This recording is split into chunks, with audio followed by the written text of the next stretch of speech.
Welcome to the E-Show with Neil Ravin.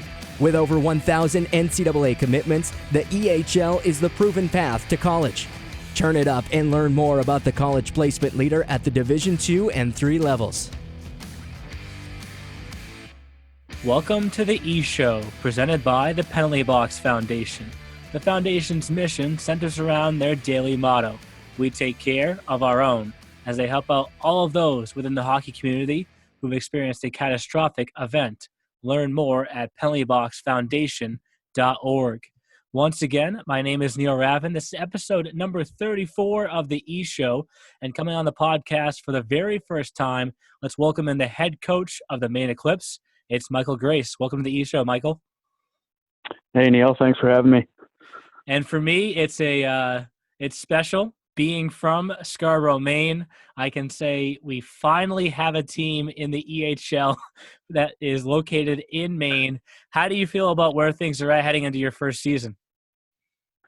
I'm pretty excited. You know, it's a really nice area. I just got up here last week, so I'm still looking around, seeing everything, trying to get to know the area.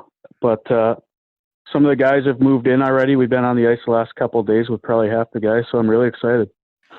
Once some of these COVID restrictions start to ease for restaurants and stuff, I'll have a number of spots that I'll point out to you. But in the process of joining the Eclipse, we're going to touch on kind of the path that brought you here. But that's what I wanted to kind of ask. How well do you know Jim Ryerson, and was it your connection with him that kind of made this all possible?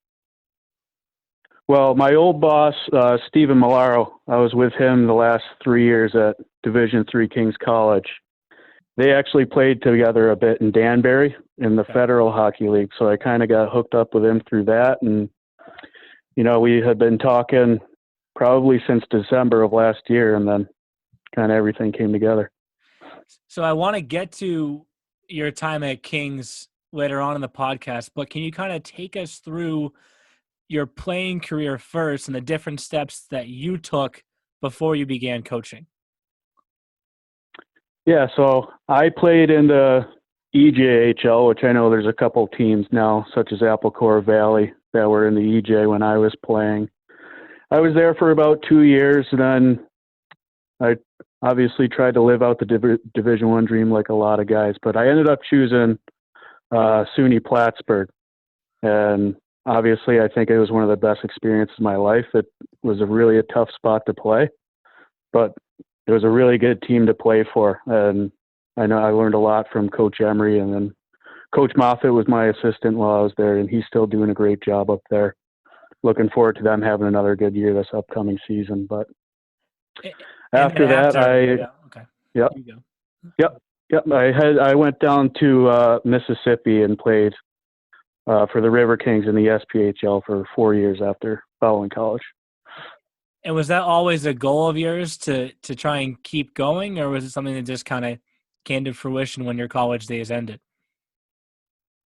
Yeah, I think I wasn't ready to give it up once I graduated. I kind of wanted to keep playing for a little while and see where it took me. I was able to go to a few camps in the CHL and the ECHL at the time, but it was nice living out the dream for as long as I could, but obviously I wanted to stay in the game with coaching.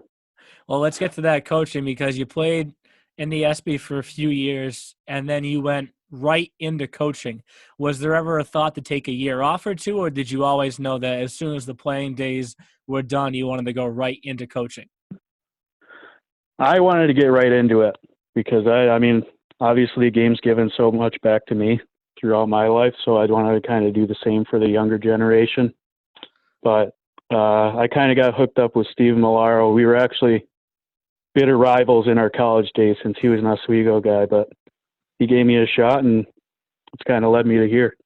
So how did it go from being rivals to working together? Did you just apply, or did you even make reference that you were at Plattsburgh, or did you let him figure it out on his own? Yeah, I think it was another word of mouth thing where one of my buddies who actually played for him at Brockport at the time when he was there. It was another word of mouth thing. I was looking to get it into coaching, and he kind of gave me his number, and kind of similar to what Jimmy and I did. We just talking back and forth, and one thing led to another. And let's talk about the time at Kings. Obviously, there were struggles here and there. We're not going to get too much into that, but I want to focus more on starting a brand new program. What was that like at the Division III level? Yeah, there's definitely struggles. Obviously, that first year was a real trip, but obviously starting a program, it was tough, especially at the Division III level, because there's just so many teams that are set already, and especially with the league that we jumped into in the UCHC, there was so many good teams with Utica, Elmira, and Manhattanville.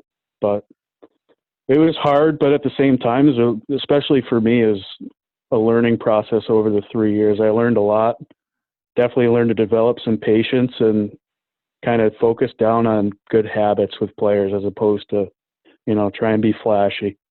So let's talk about some of the more things that you learned there. Was it in terms of recruiting, learning how to hear the word no, or can you be more specific about what were the biggest things that you took away from the first few years? Yeah, definitely recruiting was tough. I heard a lot of no's, especially because kids want to play for the better teams when sometimes they might go to the better team, but they're on the 5th or 6th line. So it's kind of, you got to stay on top of kids, make sure you're always having conversations with them. I know we were trying to talk to a kid at least once a week and just have at least a conversation. Even if it's a text back and forth, just, hey, how's it going? Hey, watched your game this past weekend. You look pretty good. So as long as you're slowly building that relationship, staying on top of kids, I think we found a little bit more success bringing kids in that way. And obviously you're in juniors now, but you mentioned in there that for Kings, they come right in, they start a brand new program, and they jump both feet into the UCHC. There's been a few other new Division III programs since then that have come in as just independents. Do you think in the long run that may benefit Kings more, the fact that they had a conference to play in right away? Yeah, I think so, because they're seeing the same teams at least 2 times every year, whereas independent team, you're kind of scrambling to find 25 games throughout the year for the most part. So I think with a league, you have a little bit more stability. I think the independent teams, they just find a little harder way to get around because they're obviously trying to get in a league as best they can, but there's only so many teams and there's only so many leagues that there are. So it's tough as an independent team, but a lot of those teams are very good. I mean, you look at Canton. Canton's done very well as an independent team. Bryn Athen, Anna Maria's had a very good start, and he had the opportunity to play against Albertus last year, and they were a very good team. They were very young, but a lot of the kids have really developed, and they're very good. How were your conversations like when you were at Kings with EHL players? Were they successful for the most part, or what was kind of the hang-up at points?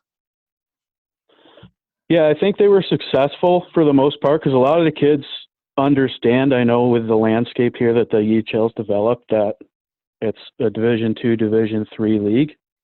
So I think they understand, they're willing to have those conversations. I think it's just a matter of them weighing their options. And, down in Wilkes-Barre, Pennsylvania, it's not the greatest place in the world, but the school is very good. I know the school at Wilkes is very good. So it's just getting kids on campus, and especially in the EHL, it's kind of a tough travel for a lot of these teams up north to get down to Wilkes-Barre. I mean, it was a little easier with the Philadelphia teams and Maryland, obviously, with those guys, but getting the kids down to campus, I think, was the biggest hurdle we had for the kids up north, especially. And now you shift to the junior ranks, which we touched on was something that was just part of a conversation for a few years. But I'm sure in the beginning years at Kings, juniors really wasn't too much in your mind. When it comes to juniors, when was the moment when you realized, going to work for the EHL may be a very good next step in my career? Yeah, you're definitely right. I mean, when I started out, I definitely wanted to move up in the college ranks to get something full time since I was a grad assistant the last 3 years. But once you kind of learn the game and learn the leagues, I think the EHL especially definitely fit for me, because now that I've coached D3, I played in Division for 4 years, obviously. I know the landscape. I know a lot of the coaches. So I think it kind of fits with me well, because now I can help that next generation of kids get to where I was, get to where the kids that I've been coaching the last 3 years was. So I thought it was a very good fit. And let's do a quick comparison. Has it been easier to sell Biddeford, Maine, as opposed to Wilkes-Barre, Pennsylvania? Yeah, definitely. I mean, it's a little bit cheaper too than King's College, so that's a little bit nicer. But yeah, I love it up here. It's a very nice area, so excited to live here for the next couple of years. And then as you start a new program in the junior ranks, how shortly into the season, maybe it's right during camp, are you going to share some of the experiences you had helping start a new program in college? Right away. I know already with some of the kids already, I've had some conversations that you can't take days off. Like now I've seen some of the kids' habits at Division III, so I'm not certain where they came from, but you can't take days off, and you have to understand that not everyone's going to give you positive feedback. You have to be able to have a bit of a spine and take everything with a grain of salt and come back the next day and get back to work and work as hard as you possibly can, because especially you get to the Division III level, you're only playing 25 games a year, right? So you have to learn how to squeeze everything in and make sure you're working hard every day. And I'm sure you've taken a look at standings from previous years in the EHL, especially this past year. You're jumping in with both feet to the New England Conference now, which, not to put one up against another, but the New England Conference was pretty tough this past year. So as a brand new program, what will you be trying to establish as your culture right from the beginning? Yeah, I think we started out right away with the Wolves, the Avalanche, and the Rangers twice. So we're really going to be tested right out of the gate, because I know all those guys. They've done a great job building those programs, and they're very successful every year. So it'll be a good measuring stick. But as far as culture-wise, I just want the kids to understand that you have to have good habits. I know I was talking to kids today, not throwing cross-ice lazy sauce passes. So developing good habits, making sure you're always moving your feet, finishing plays, and don't quit. You can't quit, because there's always somebody watching. The coach sees you quit, then he might just cross you off the list. And I know we got to meet for the first time when we were down in Nashville at the Elite Ed Showcase. I also went to the showcase, the CCM Showcase in Denver. I saw a bunch of the Eclipse staff there. I'm sure if there were more showcases, the staff would be there. But what I noticed, especially in Denver, it's not just yourself. It's not just Jim Ryerson, the GM, but I saw your owner in Denver. I saw different scouts in Denver. Can you talk about the Eclipse staff and what it's like to join such a well-rounded group of individuals with this program? Yeah, I've been pretty fortunate, especially since kind of COVID shut everything down when I was supposed to start recruiting for the Eclipse. So, I mean, I wasn't able to see a lot of the kids, unfortunately, but they've done a really good job going around. They have a lot of good connections already, being down in Connecticut. And I know Riccatelli, his kid was obviously in the EHL last year. He's got a lot of experience knowing the younger kids. So obviously I haven't been able to watch a lot of 18U, 16U, stuff like that. So I was really hoping to rely on the summer, but those guys did a really good job.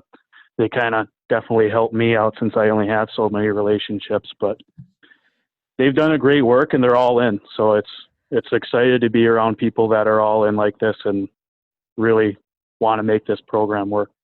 And I bring it up because you go to your website, you click on the Contact Us section, and there's 10 names that pop up immediately. And it's been, oh, yeah. I've had people reach out to me and say, do they really have that many staff? I was like, that's their staff. They're ready to go. And as you begin to look ahead to this season, you touched on it a little bit establishing what you guys want for a culture for the beginning, it's going to be tough. It's going to be tough in an inaugural year. Are there any goals that you have set that you're saying to yourself, no matter that it's our first year or not, I want to accomplish this season in the EHL? Accomplishments, I just wanted all our AHL kids, I would like to place them in college. I mean, obviously, wins and losses matter to these kids. They matter to me, but I don't want to harp on that too much in the first year because obviously the end goal for all of these kids is to play college hockey and to get placed in college hockey. So I'm really going to focus on that this year as opposed to wins and losses, but I want to make sure that these kids compete and they understand that the more you win, the more college coaches are going to come watch you. So at some point you have to win some games and you have to compete and you have to develop yourself in practice every day. So then let's shift to long-term goals then, because maybe that will be focused more on wins and losses. After you guys get year one, which under your belt, which is a long ways away, obviously we have a full season to go. Yep. What will you be thinking about in year two? What will you try and build off of? I definitely like to build up these kids, especially the younger kids, now that they would be able to see after the season, obviously, the good programs such as the Avalanche, Wolves, and there's another number of other good programs that have established themselves. Like the compete that those kids have every day. I mean, obviously, I wasn't able to watch a ton of practices in the EHL, but you can see it in games that the coaches do a very good job of developing kids and pushing them to compete every day. So obviously I'd like to get up there as fast as possible. It may take a year, it may take 3. I think it's usually safe to say that a good program develops after 3 years. So it'll take some patience, but we'll definitely get there. And in terms of your location, we've touched on this a couple of times throughout the podcast so far. I haven't been in the Biddeford Ice Arena facility in a while, probably since I got a concussion when I was in high school, but I know it's changed a little bit since then. Can you talk about what the facility has to offer and just overall, obviously Maine, the location itself will be pretty nice for the kids in September and October? Yeah, for sure. I know we have 2 places for the older guys that are pretty much right on the ocean, so they'll be all set. I think it's just I got to keep them away from the beach as much as possible so they're not getting that distracted. But, the facility is very nice. We kind of have a nice setup upstairs where we have 2 separate rooms. And then I know after this year, we already have another room blown out where our EHL team will move into that room. And then the P team will be in the room that the EHL team is right now. So they're still doing a lot of work. It's a lot of development, but we have obviously a gym right next door that's not in the rink, but I mean, it's running distance, so they can take a nice 30-second jog over there to get their workouts in. But yeah, it's nice. It's a very nice junior rink, I guess, is the best way to put it. And in terms of the schedule and not getting into bad habits and never taking a day off, this year is going to be pretty unique, it feels like, for the EHL. Obviously, I get to handle a lot of the scheduling, and what I've been telling a lot of people is there will be changes. That's for sure. You start, for example, if we were trying to play this weekend, you can play in Maine, but you can't host the teams that are located in Massachusetts. Obviously there's different COVID restrictions that come into play. And if you were going to go to Massachusetts, you'd have to play with no contact. How are you going to go into your locker room on a daily basis and make sure your players are prepared in a way that a week may begin with one schedule that you think is how things are going to go, and then a day later that schedule is totally flipped? How are you going to help your team prepare for that? Yeah, it's going to be tough. It's definitely different times right now, this whole COVID thing. So the kids are going to have to learn that they got to be ready to go no matter what. So we'll have, even if say a game gets canceled where unfortunately a team comes down with something that we're not able to travel there, they're not allowed to travel to us, that we'll have a practice slot ready to go, and we're going to have to practice. It's not going to matter, but the kids are going to have to be ready every day. It's obviously a very frustrating time, especially when a lot of the guys just want to play hockey. I know you see around other leagues, some teams are getting canceled. So I think we're very fortunate that we're able to play at all, since I know some of the NA, and obviously you saw the other day Buffalo go down in the OJ. So kids have to understand that they have a very good opportunity here, the fact that they're able to play at all. And off of that, when you look at your October schedule, say it does work out the way that it can, and you have, I don't know the exact number in front of me. I don't need to count it right here, but there's a lot of games in October. Oh yeah, we got 14. How do you balance that? What do you teach the kids to make sure that, like you said, they never take a day off, but they also give themselves time to rest and make sure that they're ready to go for each and every one of those games? Yeah, by never taking a day off, it doesn't necessarily mean working out or skating every day, but taking care of your body, doing the right things away from the rink, where maybe we're not able to see you the entire time and babysit. You have to be able to eat right. You have to manage your diet, and I suggest stretching every day for at least 20 minutes for the sole fact that you don't want to be sore, because cramps sneak up easy on you, especially when you start to get older. So if you get in the good habits of stretching every day, eating right, then the days that we have to go, and we're especially with 14 games out of 31 in October, you're really going to have to take care of your body. So we'll stress that for sure. And now you said that kids are starting to arrive. You're beginning to have camp and skating and all that here in the next few days or so. How quickly, or how slowly, I guess you could say also, are you kind of turning that dial and getting the players into game ready type shape? Yeah, I want to get them into game shape as much as possible. We'll do probably a lot of skating and a lot of one-on-one battle stuff, a lot of small game stuff, so you can kind of see where kids are at and maybe what they did over the summer. I know obviously gyms were closed, so then a lot of rinks were closed, so it's tough for guys to maybe do as much as they want, but there's always still a possibility of getting out there and be able to do stuff and try and doing your best to stay in shape. So we'll see where kids are at, and then we'll go from there. And with these Team of the Week features, there's probably a few questions that I can't ask you yet because there's no history just yet for the Eclipse team. But there's one question that I can ask that I've been able to ask every one of the coaches that I've brought on is, the same applies for you when you go back to your college days and then days in the SP and then obviously coaching after that. There have been a variety of different rinks that you have stepped into, of course, over all those years. Is there one or two that's really stood out to you that it's always special for you when you go back into that building? It's definitely, I would have to go with Plattsburgh Oswego. I think it's one of the top three rivalries in all of Division III hockey. So those games are always the most fun. I think there was only 1 year in my career where we didn't play Oswego in the SUNYAC final. So those games are always the best, especially the whiteout in Oswego. It's pretty intimidating as a freshman when you go in there the first time, but it's a lot of fun.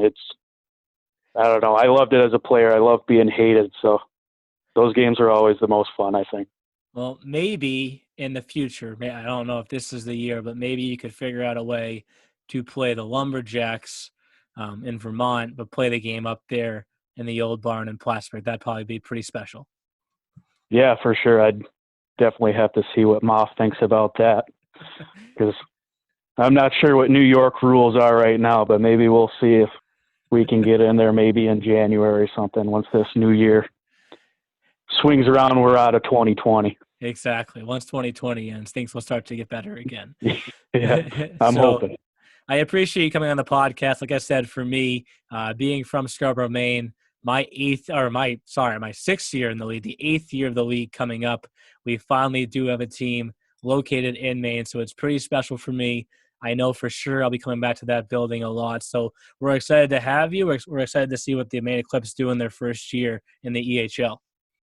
Yeah, I'm excited too. Thanks for having me, Neil. Talk to you soon. Right now. Thanks for listening to The E-Show. Learn more at easternhockeyleague.org and follow us on Facebook, Twitter, Instagram, and YouTube. Also, be sure to subscribe and get notified when next week's podcast is released.